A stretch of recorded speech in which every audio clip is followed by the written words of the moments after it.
Education, not deportation! Education, not deportation! Our street! Whose street? Our street! Whose? They're trying to teach young people that they're helpless victims who need to restructure society in order. I don't know. I can't even say it anymore. It's so empty and dead. You know. I think I read this in Elias Canetti in a book called Crowds and Power, and it was one of the things that really stuck in my imagination. He did an etymological analysis of the word slogan, and he said that it was derived from the Welsh, two words, sluag, S-L-U-A-G-H, and germ, G-H-A-I-R-M, and it meant battle cry of the dead. Welcome to the third video in the Peterson Project. Jordan Peterson, as is well known, is not a fan of activists. These people who complain about the world, they should just focus on their own what they can control themselves and work within that space. To begin with. To begin with, but equally, there is a slight derision in the tone about people who actually care about bigger than self issues. It's not slight. Okay, it's big then. So, bigger than self problems. In this video, I'm trying to more deeply understand Jordan Peterson's position on activism. In a wider sense, this video is also an existential deconstruction of the activist instinct. Activism is a contentious and a polarizing topic. It is a Rorschach's ink blot. It means different things to different people.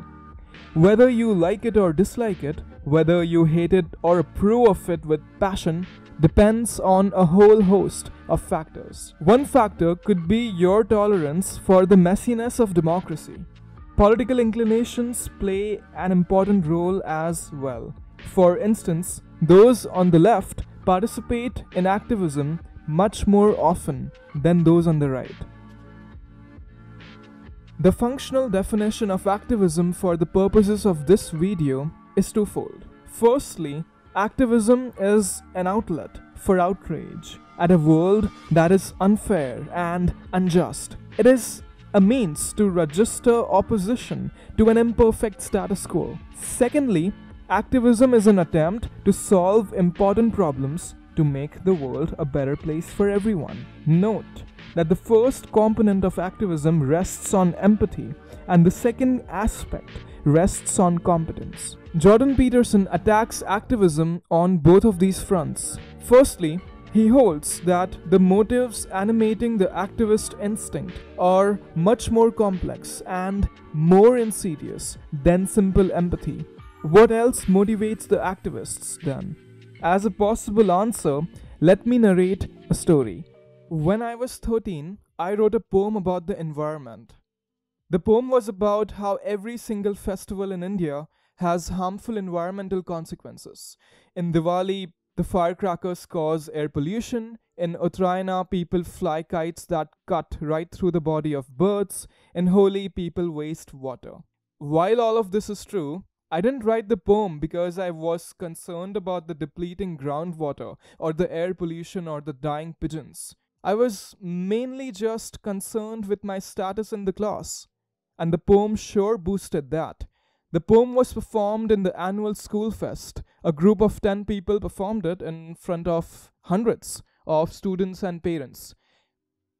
Was it activism? I think it was.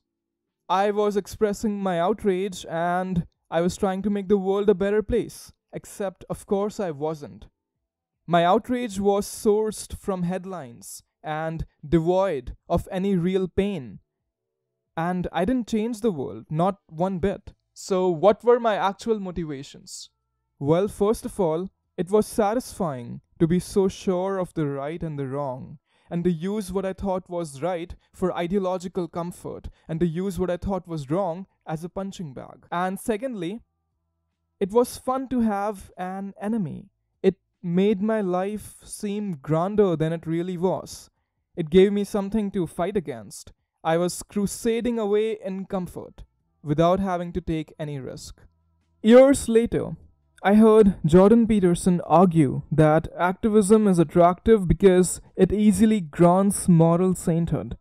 Outside of activism, to become a person deserving of admiration is not an easy task. It happens incrementally. It demands patience. It requires that we develop a tolerance for failure. Why go to all the trouble when virtue is just a hashtag away? Why develop our character when we can just mock bigots on Facebook and feel superior with zero effort? Why investigate the real reason for our resentful feelings when we can conveniently project them onto our political opponent? For Jordan Peterson, the activist instinct is motivated less by empathy and more by a desire to make a fashion statement, garner social approval, and become good without any effort. It's too public.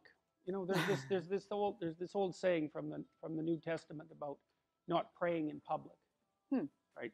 And the idea is that if you're going to commune for the higher good, you should do it in private, because otherwise you're warping your ethic in some sense by demonstrating how virtuous you are to the world. It's like, you know, you go out there with a stick and a sign on it that says, "I'm against poverty." It's like, yeah, no kidding, man. Really.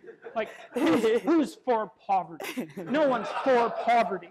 So it's an abdication of responsibility with the mask of social virtue. There are things that you should be doing in the confines of your own life that are private and humble, that would constitute genuine accomplishments, and those are the things that you should attend to. And no one's going to come along and say, "Hey, you know, good job, you're changing the world," because it's private, but it's real, and people don't do that. And so no, I don't trust the activist. I don't trust the activist ethos at all.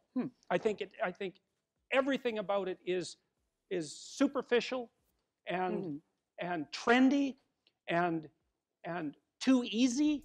Jordan Peterson also believes that activism, for all its bombast, fails to provide genuine purpose or meaning.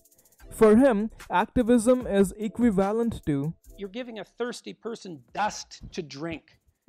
There's nothing to it. The second half of Jordan Peterson's attack on activism involves the question of competence. Activists underestimate the complexity of the systems that they meddle with. Failure is certain if we assume some things to be simpler than they really are. If all the details are not accounted for, some unfactored detail can crash the whole plan of improvement. Do the activists account for all the details?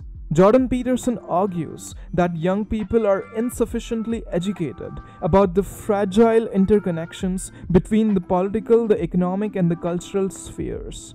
Jordan Peterson wonders what makes people who are 20 years old believe that they can change such complicated systems for the better instead of making them much worse.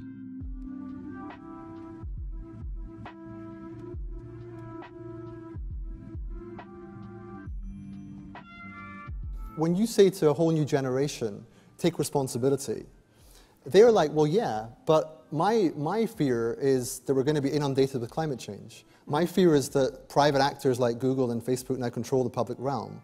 My fear is that artificial intelligence is getting way too intelligent and is actually risking taking on the world. For you. Here's a fear. Right. Your attempts to fix that will make it worse. I know that young people have a messianic urge. Piaget actually identified that as part of the developmental process that typified late adolescence. And it's admirable in many ways. It needs to be directed in the most powerful, pro-social manner possible. And that's what the university should be doing. And by training students to be noisy, ill-informed, historically ignorant agitators, narcissistic agitators, let's add that, they're doing them a tremendous disservice. Empathy, even if it is selfless and completely genuine, is simply not enough. The world is much more intractable than we assume when we set out to change it. Philanthropy is a cesspool. The charities you give to are blind to the problems they aim to solve. Even Bill Gates, he gave malaria nets and people used them as herring nets. Only they were coated in chemicals, so coastal West Africa ends up with depleted and inedible fish stocks. They asked him to stop helping. In activism, sloganeering stalls action. Activism then becomes a means of deflection. When it comes to changing the world, We don't have what Nicholas Taleb calls the skin in the game. But when it comes to our own life, we have a real stake. If empty words do not translate to real improvements, we will feel the pinch. The pinch is what we are afraid of and what we are trying to avoid. But short-term escapes do not pile up to a long-term respite from responsibility, but rather dig a hole more difficult to climb out of with every passing evasion. Might as well face the music, and as Jordan Peterson suggests, clean up your room. Can you even clean up your own room? Clean your room.